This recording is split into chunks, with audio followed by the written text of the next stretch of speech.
Protein seems to be the word of the year, and it feels like it's everywhere, whether you want it to be or not. I feel like everyone's talking about protein. Protein. And this food wellness trend that has seemingly sprung out of nowhere has raised a lot of eyebrows, specifically having to do with who is running this big protein campaign, why we're seeing so much of it, and answering the biggest question of them all: do we even need this much protein to begin with? And if not, what is going to happen to our bodies long term if we keep eating this much protein? And in this video, we're talking about all that and more. So sit back, grab a snack, or finish your meal. I know how you get down. And let's talk about the rise of protein maxing. Hey guys, what's up? It's Imurgency and welcome back to my channel. And just as a feeler out there, to my ladies and gays, if your man is routinely blending bland chicken breasts as a smoothie to reach his daily protein intake goal, you still kissing him right after? Or are you breaking up with him? Comment down below. But on a more serious note, believe it or not, I am not a doctor, nor am I a licensed nutritionist, but I am sensing something interesting happening on my algorithms and just in real life. And that is how many big box stores and fast casual chains have been using and incorporating the word protein in order to sell, market, and boost sales. Like, it just feels like you can't go anywhere without seeing the words protein plastered everywhere. Why is everyone so obsessed with protein?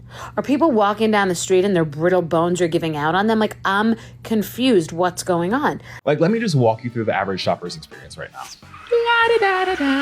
Ooh, I wonder what I should eat today. Ooh, wait, is that a Chipotle? Oh, would you look at that? They have a new protein style.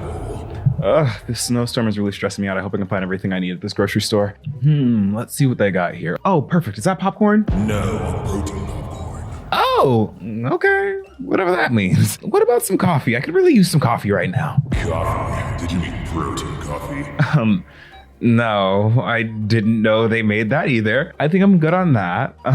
Let's see over here. Surely they have some water or something. Yeah, plenty of water. It's hydration for the gains. Ooh. And I fear that's only a minor exaggeration. Like, something does not sit right spiritually in my body when companies are pushing an agenda. And do not look at me and tell me that this is not some sort of agenda. Like, none of these things are found in nature. Like, what do you mean there is protein water? How are you putting protein in water? And I personally always grow suspicious when a company or companies are using a marketing buzzword, because we've seen time and time again that these companies do not give a damn about you or your health, especially if it's not profitable to you. And if you don't believe me, that's fine. You can just look me in the face and say, you know what, Rumi, you, I'm gonna go and eat my cloud cinnamon roll flavor protein powder. And honestly, if that's your prerogative, I love that for you. How dare I, as a non-health professional, insinuate that the Kardashians would ever just care about your dollar, because they clearly and truly care so much about your protein intake.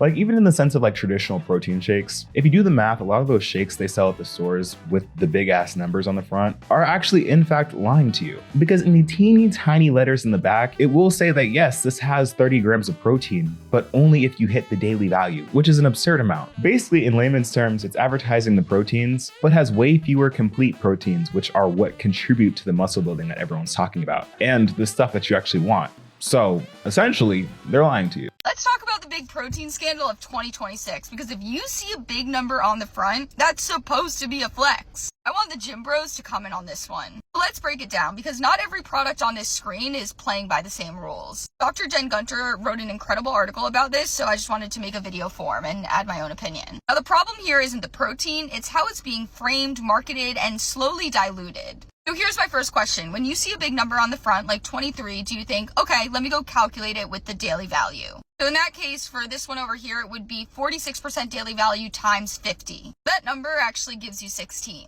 And that's just some of the stuff that we're finding in stores. We haven't even really touched on how, like, the fast casual places of it all that are just seemingly blindly hopping onto this diet fad of protein maxing mania to pack as much meat as possible in one serving, sometimes in lieu of any other ingredient. So you have places like Chipotle slinging globs of meat in bowls and marketing them as protein bowls. You have companies like Starbucks grasping at straws, thinking there's some kind of post-gym workout ritual place, now offering things like protein coffee. Like, I promise you, you're not Robux and you're not Jamba Juice. Like, truly, when did getting extra chicken become a whole new plate? Like, things are getting a little extreme. Like, the Starbucks sugar-free caramel matcha should be offered as an alternative to like the electric chair or like the lethal injection, because there is no way that that is sitting right in someone's system, because they're using something called protein boosted milk. And frankly, I have no clue what that actually entails, but based on doing a little Reddit deep dive, and this is kind of funny because for one, people are thinking that this is some kind of marketing scheme protein to get Starbucks' numbers back up because they've really taken a hit over the past couple of years over the Palestine stuff and just union conditions. And honestly, let's keep it up. But the baristas themselves on Reddit are saying that this is the worst idea because they aren't really training them right on how to make that kind of protein drink. So a lot of people are ending up with a drink that's like curd milk that has chunks in it. I don't know. Maybe the solution is getting protein in a different way. Like personally, gym progress and gains is gonna be worth guzzling down caramel Monka chunk milk for the sake of some extra protein. I'm sorry. And we're just seeing this protein creep everywhere. You have even sit-down restaurants offering protein style meals or high protein options in ways that they just weren't before. And it begs the question, why is protein being pushed so much? And what are the actual benefits of eating so much protein? So here's the kicker. Of course, it's healthy and important to have protein. Literally no one is arguing against that. It's one of 5 of the main food groups necessary for a balanced meal. Keyword there, balanced. And not to get super sciencey, but according to this article by the Harvard Medical Publishing Journal, protein is essential for life. It's a building block of every human cell and is involved in the vital biochemical functions of the human body. It's particularly important in growth, development, and tissue repair. Protein is one of the 3 major macronutrients along with carbohydrates and fat. So consuming enough protein is required to stave off malnutrition. It may also be important to preserve muscle mass and strength as we age, and in recent years, some have advocated for a higher protein diet to rev up metabolism to make it easier to lose excess weight, though success in this regard is highly variable. So yeah, protein is just one of the 3 macronutrients, with those other 2 being fats and carbs. And what's interesting here is that protein is the only one that hasn't gotten the villain in it. I mean, at least not in the same way that the other 2 have by pop scientists and marketers. In fact, we're actually getting the inverse of this, where it's being heralded in high regard. But is that regard too high? There seems to be a few interesting things happening at the same time right now. Like, what's everyone's obsession with protein? Now, the health obsession with protein is nothing that new. I feel like if you're even remotely online, you've seen this type of content everywhere, or at least seen it most associated with like the 5 a.m. rise and grind, ice water, Huberman gym bro vibe. But I feel like it's now expanding and catching up to things like supermarkets and fast casual places, or it's now just being shoved down our proverbial throats. You also hear a lot about protein intake if you've been a longtime vegan or vegetarian, where people constantly ask you where you're getting your protein from. But again, we're seeing an explosion in interest of protein. And my personal theory is that this expansion from subculture to mainstream is due to the rise in popularity of general wellness and physical fitness, both in content and in real life in the US. I previously made a whole video talking about the changes in standards of health in relation to things like the body positivity movement, and even just like general fitness, but I feel like the mainstream glamorization of extreme thinness and fitness and aesthetic exercise has played into this almost overconsumption of protein, both in diet and in our media. But there has been something unexpectedly cataclysmic that has happened that has most definitely left a lot of companies frothing at the mouth for some kind of maximized joint slay and profits. And that, my friends, is the glorious combination of gym bros, GLP-1 users, and people with menopause who are wanting or needing to build more muscle. And to explain more of what I mean by that, I chatted with Rachel Hirsch, who, outside of being a friend of mine, is a thought leader and insider in the wellness and investor space. So, hello. Welcome to the Imurgency channel. Could we start with you just giving us a little intro of who you are, your platforms, and all that? Yeah, well, part of me is super boring. I'm like a reformed Wall Streeter who still is super active investing in the wellness space. So we'll do like all different kinds of wellness investments, early stage though. And the other side of me, I own yoga studios. I talk about wellness on Substack, on LinkedIn, on Instagram, but more the business of wellness, because it's a really interesting time to be in the business of wellness. For sure. You're also a podcast host. I am. And I recently had you on. Thank you so much. Yes. So definitely go check out our podcast episode. We talked about all things pop culture and wellness. It was a great time. It was really fun. Well, my first question is talking about the proteinification of everything that's been going on. What can you explain in your own words? Because I know you wrote about this in detail. What is going on with all the protein stuff? Like, how are we seeing that show up in, I guess, in pop culture, but also specifically in the wellness space? Yeah. So I think it started really with like the gym bro longevity. Like I call them the Huberman bros. I think it really started there where they were gymming out and the longevity space was like saying we needed more protein, which science was questionable at the time. I mean, you can argue this a lot of ways. Yeah. And so they started like really in on it. And then on top of that, the GLP-1 movement started happening where people who Some people really needed it. Some people were taking it for other reasons. And those people really needed more protein than they ever had before. And then you start talking about menopause, and the percentage of population that is actually going through perimenopause and menopause is 50% by 2030-ish of women will be in menopause or perimenopause, which is a wild stat. And those people also need extra protein because of bone density loss, muscle mass loss, all of those types of things. So I actually think it's a variety of pieces coming together that are creating a semi-need for it. But I also think it's obviously way overdone. It's like gross on some pieces we've spoken about. It's actually kind of disgusting, in my opinion. The amount of just like meat is just, that's like slapped in everything and also like infused in things. Anytime there's a new health fad, the same thing is promised and spread over and over again. It's the whole, this is the way you can lose weight quick. It's always the same hook, as if one magic diet is going to like hit you with the ultimate skinny ray. And crucially downplaying the amalgamation of genetics and the boring stuff, as Anne Hathaway once so concisely put it. And again, disclaimer, I'm not a doctor. Sometimes I wonder what on earth we're even talking about, because what do you mean protein popcorn? What do you mean protein popcorn? What do you mean protein popcorn? Did we need protein popcorn?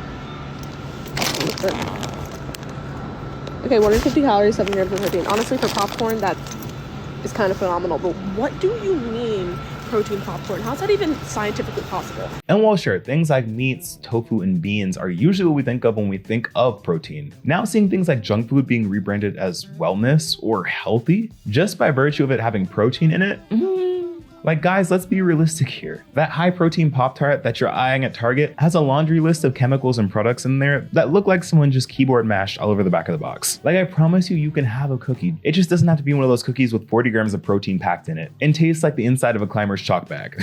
I think another reason it's so marketable, as the entire beauty industry is that it could be marketed against the industry long instilled fear of aging. Like in the Huberman cinematic universe, Dr. Gabrielle Lyon, who, oh my God, is incredibly jacked. Like, yeah, I can see why people listen to her, who insists that there is not one macronutrient more important than aging an individual than protein. And she's a big voice behind women eating more protein and lifting weights more, especially as they enter menopause. And this is true and recommended quite a bit, but is it necessarily the end-all be-all? And I just don't think that one singular thing necessarily is. Now let's talk about the GLP-1 of it all, and how specifically it's impacted consumer habits and eating patterns at stores. In case you somehow missed the GLP-1 craze, it's essentially Ozempic and its many different iterations. It's a drug commonly used right now for weight loss by suppressing your appetite and making you lose muscle. Now, how this coincides, as we've mentioned, is because not only does protein help you build muscle, it gets you and keeps you fuller faster and for longer, which is helpful when you're on drugs like GLP-1 that are meant to suppress your hunger. And you have retailers like Walmart having way more nutrient-dense foods and snacks than before the Ozempic craze. Nestle's new product line, Vital Pursuit, is even intended to be a companion meal for people taking GLP-1s that are allegedly, and this is not sponsored nor am I trying to sell this, are high in protein, a good source of fiber, contain essential nutrients, and are portion aligned to a weight loss medication user's appetite. It's almost starting to make sense why Khloe Kardashian would jump on the protein bandwagon. Like you got the Kardashians spearheading a charge on a body type, creating an insecurity, and then commodifying the answer to that. Nah, that doesn't seem like something they do. Do you feel like social media is amplifying this, or is this solely like something that started on social media? Like the chicken or the egg sort of question. Yeah. So I don't know that I have the answer, but what I have seen recently that I think is really interesting is social media has allowed things that used to start on the coasts and then work inwards in terms of like demographics and country and consumer and all of that. Social media has allowed it so like someone in middle of Wisconsin might pick up on a trend the same day someone in LA does. And that makes it interesting. And GLP-1 usage is actually largest and the fastest growing in more like mid-America. So I'm not exactly sure.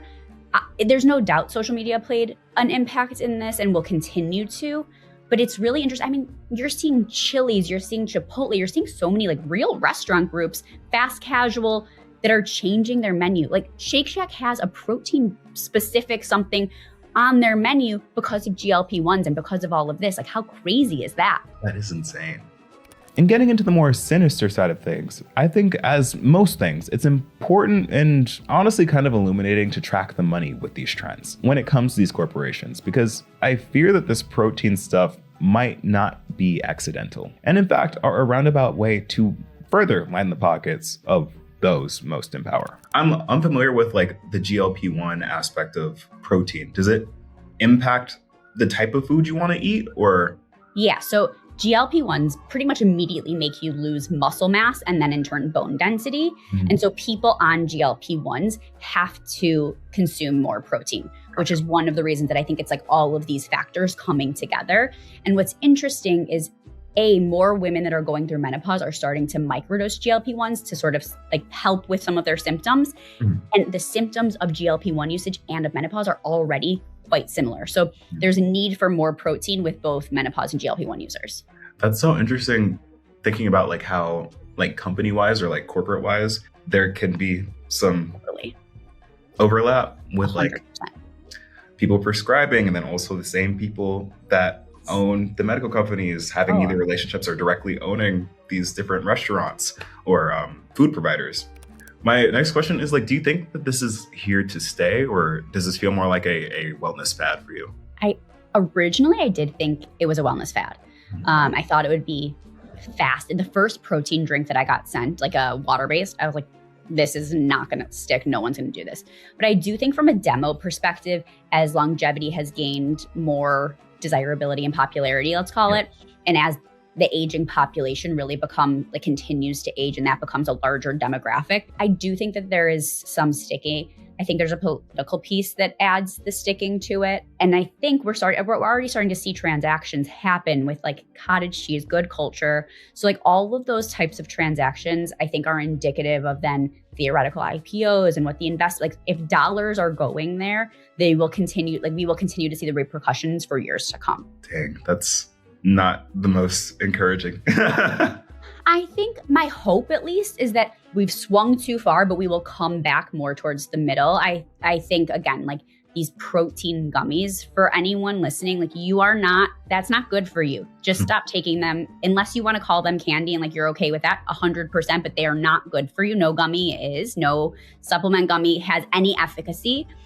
But I think we are starting to see people realizing that and waking up to it and saying like, okay, I'm taking this greens gummy because I actually just like the way it tastes rather than it has any health benefits. So I'm hoping there'll be more protein, but we'll also start saying, actually, like I don't need more McDonald's protein. I need more like whole, real protein. Exactly.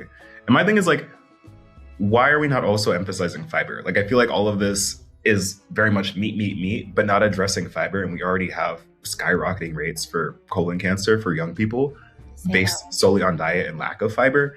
I don't see that helping. Well, what's super interesting is I think that fiber had a brief moment pre the protein where it was like fiber was sexy, pooping was sexy, I think it was a real thing. Yeah. Especially within like the female population. My hope is that comes back. Wonder Belly is like a slightly better for you Tums, and like I really mean only slightly better for you. But they just were acquired by P&G, I think. So there is some movement back towards like call it gut health loosely. And so my hope is that fiber will make a play there. Like the companies like Belly Welly, they are really big now, and so I'm hoping that comes back to mainstream, I guess is maybe the word I'm looking for. Okay, but when it comes to just the sheer amount of protein that's out there and the amount that people are consuming, whether to build muscle, just to feel full, or to partake in the fad, like, is this increase in protein intake actually a good thing? And are there impacts to consuming too much protein?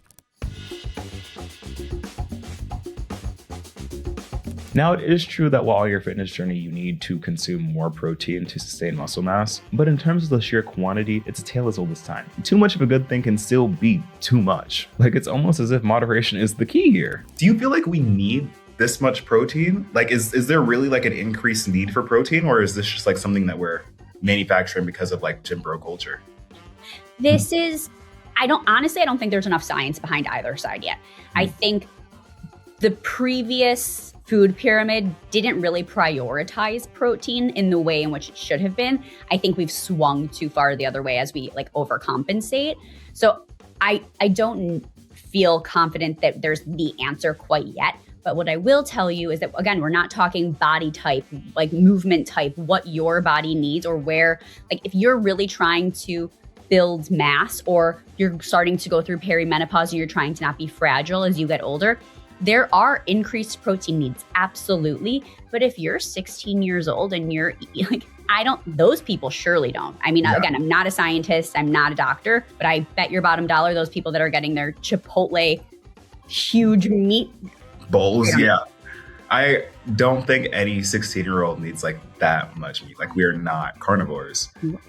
Right. And despite what your favorite fitness influencer may tell you, studies show that high protein diets can lead to a higher risk of kidney stones. And if your main source of protein is meat, especially red meat, those sorts of protein contain higher amounts of saturated fat that puts the consumer at higher risk of heart disease and colon cancer. Like, yes, for the most part, protein itself, when consumed right, is really good for you. But this protein maxing craze to eat your weight or double in protein, or even put protein powder in your pasta sauce and soups, is maybe going a little too far, and dare I say, unnecessary. Like, we really don't need to protein max every meal we eat. And aside from just consuming too much protein itself, there are other real harmful things to look out for during this whole trend. Like, let's look at the products that promote protein supplements. In a recent consumer report, it was reported that many vegan protein shake brands had lead in them. For more than 2/3 of the 23 products we analyzed, a single serving contained more lead than CR's food safety experts say is safe to consume in a day. Some by more than 10 times. Like, what is this, the 70s? We've known for a fact for over 50 years that lead is bad for you. So in trying to be healthy in one way, we end up potentially risking our health in other ways. And this is news to me because I be in the gym wondering why the gym bros be staring at me. I be thinking I'm T. Whole time, it's the lead stare. And this is why discernment is important, people. Like, to stay on the safe side, I'd always stay curious and question if something that's overly processed is oftentimes the best option or not.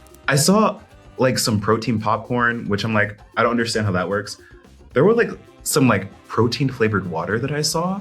Okay, I have so much here. First of all, I want to come back to how your body is handling the protein and where the protein is coming from. But Beyond Meat, a fake meat company, just for the record, that like really hasn't done super well, they just came out with a protein like water-based drink.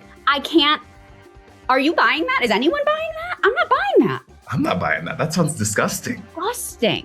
And I've tried loads of like protein drinks that are more like water-based that are fine, but I'm not trying a fake meat company's protein water-based drink. What am I missing there? That just seems like Chemical City. I don't know. Well, right, because that brings me back to the other point that I put a pin in, which we're talking about your protein intake, but we're not talking about the other pieces that come into play. So if you're eating loads of really processed meat that is filled with hormones, that is like not fed well, you're taking in all of those hormones as well, which creates like a whole different piece that is hyper overlooked, because to have really well produced protein is actually really expensive. And not to say that these things are always harmful, and I want to be considerate over people's shopping options, because unfortunately, due to the country that we live in and the way that our society is set up, a lot of these less processed foods and healthier options are more expensive and less accessible to the average person. And being traditionally healthy and partaking in wellness culture does inherently come with its own sets of privileges, and from a privileged point of view. But in the case of this protein situation, sometimes it does turn out that even if you are getting a slightly and probably an incomplete protein intake, the other processed chemicals in those same products probably don't make it worth it. And then when you talk about even like whey protein versus vegan protein, there's so much lead in vegan protein that has so like huge negative consequences, and your body doesn't absorb it as well. So the amount of protein that you can actually absorb from vegan protein versus whey protein, like all of these things are just being overlooked, and it's just how much protein can you get? That's not the right question at hand. But I didn't even think about that aspect of it, of like the quality of protein. Yeah. That's a whole thing. And again, by this, I'm not talking about clean protein, and more so that stuff that fast casual big box stores are pushing, like the new jacked Wheaties. And another aspect of this conversation that I don't see brought up enough is that like this whole obsession over correcting or going so hard over this fad of like protein maxing is such an American experience. Like, it's such an American thing. Like, you're not really seeing this happen in other countries. It's so interesting because it seems to be such like an American thing. Like, you're not seeing this globally. And globally, everyone else tends to be, or there is a higher base level of health 100%. for many different reasons. But we're not seeing other countries that are healthier than us also adopt these like really protein maxing lifestyles, which has me thinking like, is this a corporate thing? Do you feel like this is just like a corporate encroachment into wellness? I love that comparison though, because especially like other countries and how they produce their meat and protein, like so important. But when you look at the food pyramid and the changes that were just made to the food pyramid, I'm not a conspiracy theorist, but it's hard to not think that like lobbyists had a really strong play in reformulating this food pyramid, because it does feel, you think that mass dairy is all of a sudden good for us? I can't, that one doesn't math for me. No. So I think you're probably right, whether I want to say it out loud or not. Real. Because my thing is like, the US already has like a dairy issue. Like 100%. IBS and like lactose intolerance happens globally, but it happens to a much higher rate in the US. It's like why you hear all the time people traveling and saying they are lactose intolerant in the US, but not abroad. All the time. We have production issues. So like suddenly swinging the other way, being like, all right, everyone drink whole milk, while not addressing the issues behind why people don't drink milk to begin with. I don't know. Raises some questions in my mind. Yeah, well, it goes back to the production issue that we feel in meat. It also applies here. It also applies in everything, like any type of farming, it's applicable there. So again, I think we're putting a Band-Aid on, or lipstick on a pig. And you have to ask yourself why. Like, are there other countries right now going through the same protein moment in the same way as the States, and why? Like, again, as a country that does not score the best in terms of like health, why are we doing the most with this protein stuff when other countries that are holistically healthier than ours don't need to do the same stuff with the same results? And I know there are multiple other factors that contribute to that as well, but when we're trying to determine like fad versus like actual health tip, we got to see the comparison here. And also another piece of this puzzle has to do with social media's impact on body image and just like the type of bodies that we want. Like, what kind of build do you want to have to be eating hundreds of grams of protein every day? Like, what does the average person need to be eating that much protein for? And again, I'm not here to knock anyone's fitness goals or like cast any form of judgment or disrespect over like anyone's fitness goals or bodies or whatever, but I do think it's worth questioning like the types of bodies that people are aspiring to and the types of bodies that you're seeing be popular on social media. I'm thinking especially in the looks maxing community. Like, if you've been any forms of online, you've seen all the stuff that have popped up with like that clavicular guy, like doing all these things to have like the perfect body. For one, is not realistic. Not saying that it can't happen, because it does for a lot of people, but the amount of work, dedication, and just like money that goes into attaining that type of body, when realistically you don't need to look like that for anything, nor is it adding any additional health benefits. After you get to a certain point, like to be eating that much protein consistently and the type of body that you're aiming for at that level is purely for aesthetics, in my opinion. And in that case, it becomes less about health and wellness and more so about vanity and aesthetics. And when we get to that point, we can talk about the sociological reasons as to why. And that opens a bigger conversation that I feel like is getting a little bit outside of this video. But I say all this to say that we should be mindful and cautious about partaking in trends, especially having to do with our health, when we start seeing a mass corporation backing of these health trends. Because as we know, and as history has shown, corporations very rarely have our back. And if you have these corporations pushing protein so hard, there likely are reasons why. Now, I touched on this a bit in my little rant, but we need to talk about fitness content. Like, I think it's very important to know who we are taking health advice from. And I know it's tempting to take advice from a TikToker with your dream body who's promising you all these results if you buy their course, but not all of these influencers, and arguably not a good portion of them, are certified or well-researched in health. And quite frankly, a lot of them are just flat out lying to you. Like, y'all remember when TikTok was supposed to close down, I think last year, and there were all those gym influencers that came out admitting that they had either lied about their workouts or were just generally admitting that they had gotten work done. Like, unless you're some kind of crazy bodybuilder or like a professional athlete, and when I say this, I'm talking about the average person, I don't think we need to be super concerned about protein maxing in that way, especially if you are not currently a vegan, vegetarian, or on a GLP-1. Like, I am no doctor, and again, I am not claiming that, but logically speaking, having a practically carnivorous diet in the name of having more protein is not the way and does not seem healthy. Like, carnivorous diets are just generally not recommended. Like, if you want a pipeline to have your pipes backed up, then this is what you should do. Like, we really need to bring that fiber movement that happened years ago back to the forefront to balance the scales. Because like, would anyone be mad if we had a holistic meal without demonizing anything on our plate? Anyone?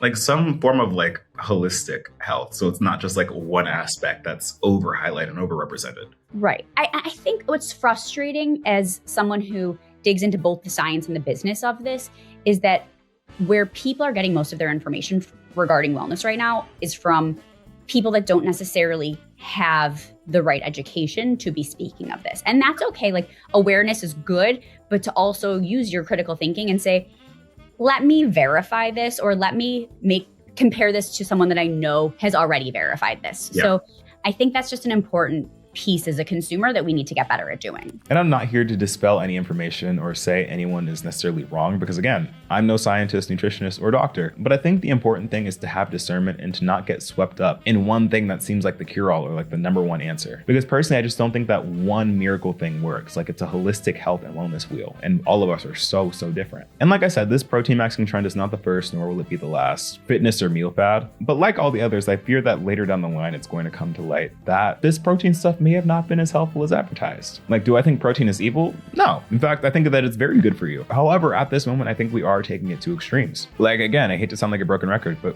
we should not have protein water. That just should not be. Although I will say, sans eating the red meat like crazy, this might be the lesser of all the evil food trends and diet fads that we've seen in recent history. And we've been here before with diet fads that, while they were praised at the time for working, ultimately having it come out down the line that they were basically a pipeline to having an ED, like the Scarsdale diet or Atkins, because of their restrictiveness, or only providing an unsustainable short-term weight loss. But an interesting part of this conversation that we've yet to address is that this protein craze that we're seeing right now, though a fad now, might actually be here to stay. We always have moments in culture where, to the benefits of companies and marketers, we go into a craze for a particular item. Like a few months ago, it was restoring your gut health, or activities like the Pilates boom, or like the pickleball or run club boom. Like, we truly are an obsessive people, and trends in how we eat and think about our diet are nothing new, and I don't see it going away anytime soon. So in the meantime, I think it's important to exercise your judgment, because at the end of the day, we all have different bodies and different things that work for us. So it's important to figure out what that looks like, whether on your own or with the guidance from professionals. Regardless of what you decide though, stop drinking that protein water.